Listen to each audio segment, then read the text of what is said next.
Cálculo del factor de seguridad para fundaciones. ¿Drenado o no drenado? El factor de seguridad depende de los parámetros de rigidez en los modelos de plasticidad con endurecimiento.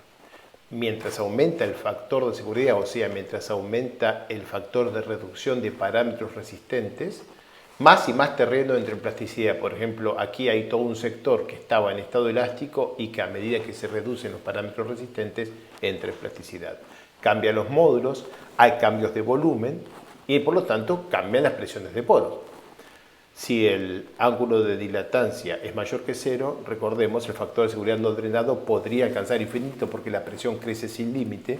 Solo si el término de dilatancia es función de la presión se puede obtener un factor de seguridad no drenado realista, y en el caso de los modelos que lo permiten, el cavitation cutoff, que es un valor máximo que se permite a la tracción en el agua, puede controlar parcialmente el problema.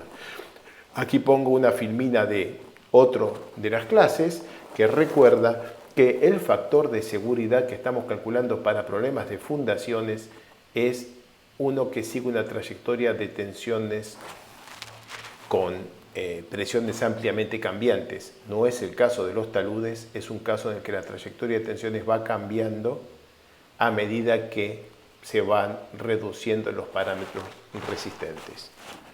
Entonces, factor de seguridad, ¿drenado o no drenado? Aquí viene una receta que es prudente, razonable y robusta para calcular un valor creíble. Para análisis de factor de seguridad, Plaxis, FLAC y otros modelos convierten los modelos constitutivos, por complejos que sean, a Mohr-Coulomb con un módulo de Young constante en cada punto. Si se usa Mohr-Coulomb y análisis no drenado, el ángulo de dilatancia igual a 0 es obligatorio, si no, no sale ningún resultado creíble. Aún con ángulo de dilatancia igual a 0, el cambio de presión neutra no es realista porque en el modelo de Mohr-Coulomb casi toda la malla queda instantáneamente en estado elástico cuando se cambia de plasticidad con endurecimiento a plasticidad perfecta. Porque si teníamos plasticidad con endurecimiento, sigma epsilon, y teníamos esto y estábamos por acá y faltaba todo esto para la falla, en el momento que lo cambiamos a Mohr-Coulomb, simplemente se pone un módulo acá y una línea acá. Que sí que algo que estaba aquí, que estaba en plasticidad, porque ya estaba en la zona curva, pasa a estar en estado elástico. Casi toda la malla queda en estado elástico.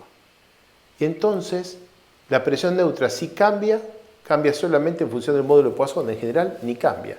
La rigidez queda constante, porque el módulo de Young del material queda constante, lo que reduce la redistribución de tensiones y desaparece el efecto de plasticidad por compresión.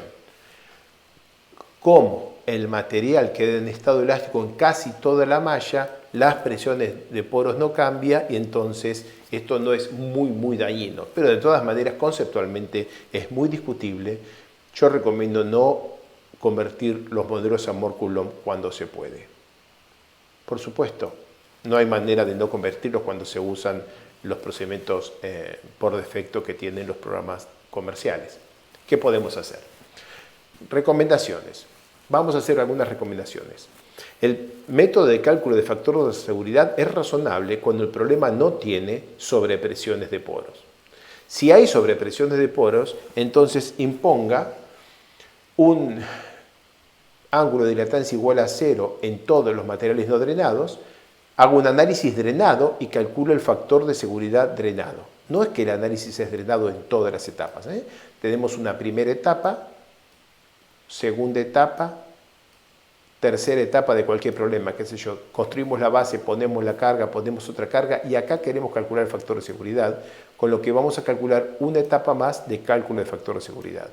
Esta puede ser drenada, esta no drenada, no interesa. Aquí llegamos con unas ciertas presiones neutras. Esta etapa la podemos calcular drenada o no drenada. Si la calculamos drenada, no va a haber cambio de presiones neutras durante esta etapa y van a haber en este momento, al final de esta etapa, las mismas presiones neutras que al comienzo. Si la calculamos no drenada, entonces va a haber cambio de presión desde poros en esta etapa y las presiones de poro acá van a ser distintas de estas. Y este cambio va a estar controlado por el modelo de Mohr-Coulomb, lo que está limitado. Pero es mejor que nada, de manera que Hagamos un análisis en que el cálculo del factor de seguridad sea drenado y calculemos un primer factor de seguridad que lo vamos a llamar Fs sub d. Hagamos lo mismo en el que el factor de seguridad lo calculamos haciendo análisis no drenamos y calculamos un Fs sub u. Si la diferencia es pequeña, que la enorme mayoría de los casos es, podemos adoptar FSU como el valor de factor de seguridad que tenemos que informar. Pero si la diferencia es grande, entonces ambos valores son incorrectos y tenemos que hacer algo más avanzado, que consiste en calcular el factor de seguridad no drenado y drenado de los pasos anteriores, vemos que son diferentes, entonces ahora hay que generar nuevos materiales en toda la malla con parámetros reducidos, tomando el menor de estos dos. Tomamos el menor de estos dos y calculamos unos parámetros reducidos y generamos nuevos materiales. Solamente en la etapa de factor de seguridad, etapa 1, etapa 2, etapa 3, acá queremos calcular el factor de seguridad, acá cambiamos los materiales por estos nuevos materiales reducidos. Cambio de materiales. Entonces calculamos el factor de seguridad con los nuevos materiales. Tendría que ser casi igual a 1, porque ya hemos reducido los materiales por el factor de seguridad calculado en la etapa anterior. No va a dar 1, va a dar 1,1, 1,05 o algo por el estilo. Y cuando lleguemos acá vamos a tener cálculo de factor de seguridad no drenado y drenado segunda ronda. A partir de esto, estos valores son muy chicos, 1,1, 1,2, y podemos informar como factor de seguridad completo del problema el factor de seguridad que usamos acá multiplicado por el factor de seguridad que nos salió de la segunda etapa. ¿Qué es lo que hicimos?